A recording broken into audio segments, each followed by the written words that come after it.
Perkenalkan, nama saya Mariani Anissa Fitri, NIM 19016715 dari Prodi Pendidikan Bahasa dan Sastra Indonesia kelas C. Baiklah, pada kali ini saya akan membahas mengenai teks cerpen. Simak video berikut ini ya. Baiklah, yang pertama adalah pengertian dari teks cerpen. Teks cerpen atau cerita pendek adalah ragam teks naratif yang membicarakan tentang kisah singkat yang dialami oleh suatu tokoh yang disertai dengan konflik dan penyelesaian di bagian akhir cerita. Nah, jadi begitu pengertiannya. Pembahasan selanjutnya adalah struktur teks cerpen. Struktur teks cerpen ini memiliki struktur yang hampir sama dengan teks naratif pada umumnya. Struktur teks cerita pendek adalah abstrak, orientasi, konflik atau komplikasi, evaluasi, resolusi, dan koda atau penutup. Yang pertama, abstrak. Abstrak itu merupakan gambaran awal dari cerita yang akan disampaikan dan bersifat boleh ada dan tidak, atau hanya pilihan. Kemudian yang kedua adalah orientasi. Bagian orientasi berupa awal atau dimulainya cerita. Di bagian ini terdapat latar waktu, latar tempat, dan tokoh-tokoh yang ada dalam cerpen. Orientasi biasanya ditandai dengan keterangan waktu. Misalnya, pada zaman dahulu kala, Alkisah, dan sebagainya. Yang ketiga adalah konflik cerita atau komplikasi.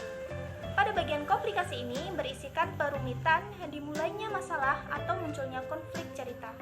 Nah, di bagian ini juga kita bisa menentukan watak atau karakter asli dari tokoh-tokoh yang bermain di dalam cerpen. Yang keempat adalah evaluasi. Bagian evaluasi dari teks cerpen menunjukkan clue-clue atau awal ditemukannya solusi masalah. Namun, di bagian ini masalah belum mereda. Kemudian yang kelima adalah resolusi.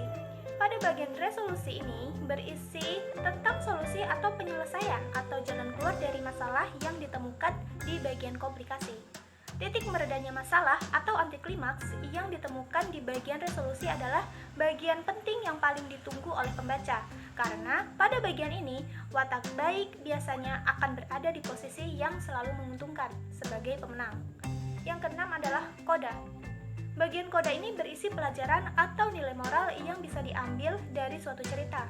Koda biasanya dapat ditemukan atau dapat ditentukan setelah kita membaca secara keseluruhan cerita teks cerpen.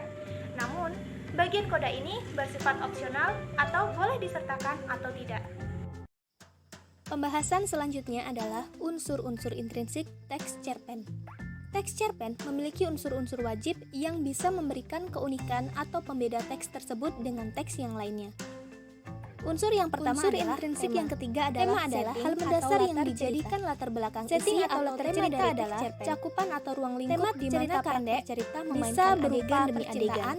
Latar cerita bisa berupa kesalahpahaman, latar tempat, dan yang lainnya, dan latar suasana. Unsur yang kedua adalah alur cerita. Intrinsik yang keempat adalah alur cerita disebut juga plot atau jalan cerita. Disebut juga ada tiga jenis pola alur cerita orang yang bermain dalam cerita. Yang pertama adalah alur maju, penokohan, yang kedua adalah alur mundur, pemberian sifat adalah alur campur terhadap tokoh. Ada dua jenis tokoh dalam cerita pada umumnya. Yang pertama adalah tokoh utama. Tokoh utama berfungsi membentuk bipolarisasi watak yang diatur untuk berkonflik, sehingga cerita menjadi lebih menarik. Tokoh utama dibagi menjadi dua. Pertama, tokoh yang wataknya baik atau tokoh protagonis, dan yang kedua adalah tokoh yang bertentangan dengan protagonis dan umumnya berwatak jahat yang disebut tokoh antagonis. Tokoh yang kedua adalah tokoh pembantu. Tokoh pembantu adalah tokoh yang mengiringi tokoh utama dalam menjalankan setiap adegan dalam cerita. Tokoh pembantu dibagi menjadi beberapa jenis. Yang pertama adalah tokoh pembantu protagonis. Tokoh berwatak baik yang membantu tokoh utama protagonis. Yang kedua adalah tokoh pembantu antagonis, yaitu tokoh berwatak jahat yang membantu tokoh utama antagonis.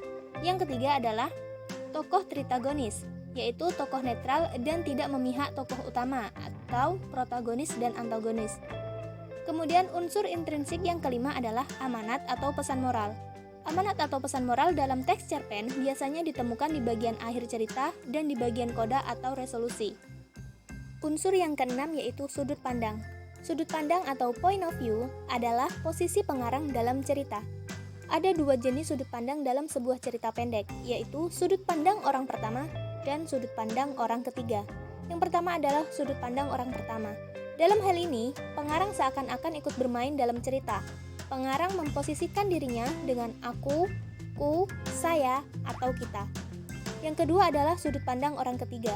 Dalam hal ini, pengarang memposisikan diri sebagai dalang dalam cerita.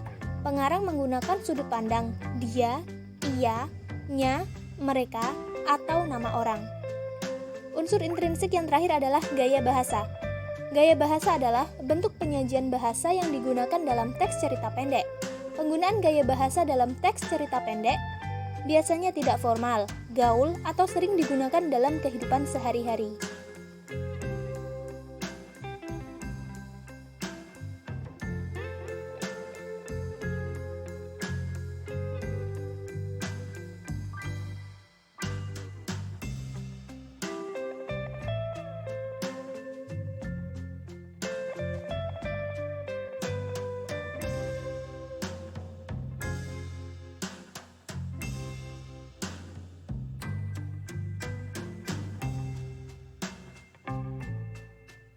Pembahasan selanjutnya adalah fungsi teks cerpen.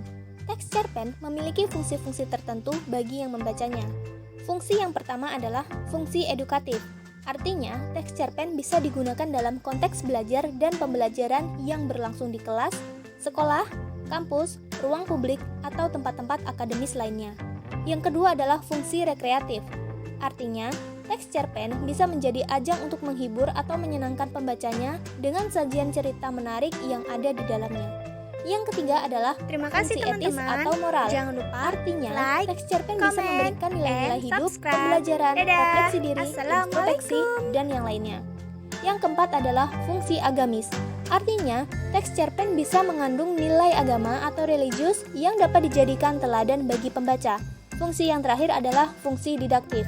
Artinya, teks cerpen bisa mengarahkan pembacanya untuk berbuat kebaikan sebagaimana nilai-nilai kebenaran yang ada dalam isi teks cerpen.